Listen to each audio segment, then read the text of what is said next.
যে এই বাংলাদেশের মাটিতে আর কখনো গুম হবে না, আর কখনো খুন হবে না, আর কখনো কেউ মিথ্যা মামলায় জেলে যেতে হবে না। ফ্যাসিবাদ চলে গেছে, দোসররা কিন্তু আশেপাশে রয়ে গেছে।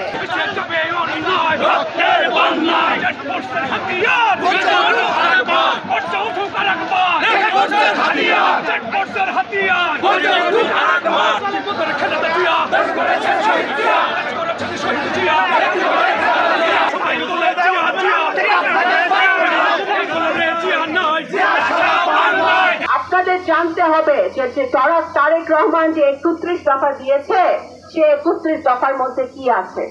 সে 31 দফার মধ্যে আছে, যদি বাংলাদেশ জাতীয়তাবাদী দল জনগণের ভোটে আগামী নির্বাচনে জয়লাভ করে, তাহলে প্রথম 18 মাসে 1 কোটি যুবকদের চাকরি দিবে। যে আমার বাবা সারা জীবন আপনাদের জন্য করেছেন, উনি কিন্তু কখনোই এই মাটি থেকে কিছু চায় নাই, উনি শুধু দিয়ে গেছেন। ওনার সন্তান হিসেবে আমার নৈতিক দায়িত্ব, আমার পবিত্র দায়িত্ব, আল্লাহ তাআলা আমাকে যতদিন তৌফিক দিয়েছে, আমার নৈতিক দায়িত্ব আপনাদের পাশে থাকার। আমি এই পাশে থাকবো। আমি চেষ্টা করেছি গত 17 বছর এবং ভবিষ্যতেও আমি আপনাদের পাশে থাকবো।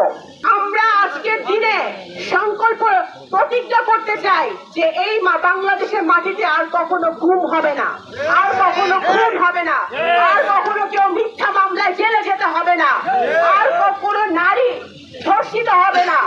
আর এই মাটিতে, বাংলাদেশের মাটিতে আমরা দেখতে চাই একটি নতুন রাজনীতি, একটি নতুন রাজনীতি, একটি নতুন বাংলাদেশ, একটি নতুন দিগন্ত। এই নতুন দিগন্তের সূচনা করতে হলে আমাদের সবার একসাথে কাজ করতে হবে। এই বাংলাদেশে একটি স্বচ্ছ সংসদ চাই, যে সংসদ, যারা সংসদে বসবে, যে সাংসদরা, যে এমপিরা, তারা তাদের জনগণের চাওয়া পাওয়া, তাদের জনগণের কি দরকার সেই মোতাবেক তারা আইন প্রণয়ন করবে এবং বাংলাদেশের জন্য কাজ করবে, অন্য কোন দেশের হয়ে কাজ করবে না।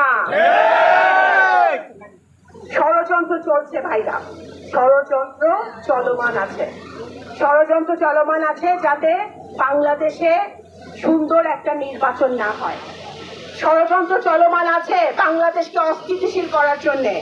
যদি বাংলাদেশকে অস্থিতিশীল করা যায়, তাহলে বাংলাদেশে যারা গণতন্ত্র চায় না, বাংলাদেশে যারা বাংলাদেশ অর্থনৈতিকভাবে আরো উপরে উঠে যাক, এটা যারা চায় না, তারা বাংলাদেশকে অস্থিতিশীল রাখতে চায়।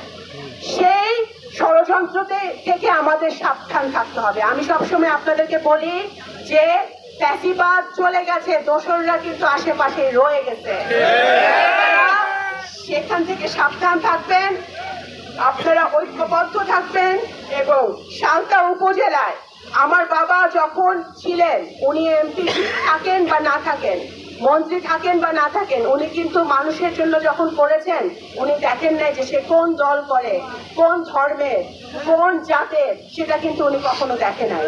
সুতরাং আমার ওনার সন্তান হিসেবে আমার দায়িত্ব আপনাদের যে কোনো মূল্যে আপনাদের পাশে থাকা। আমি আপনাদের পাশে আছি এবং থাকবো।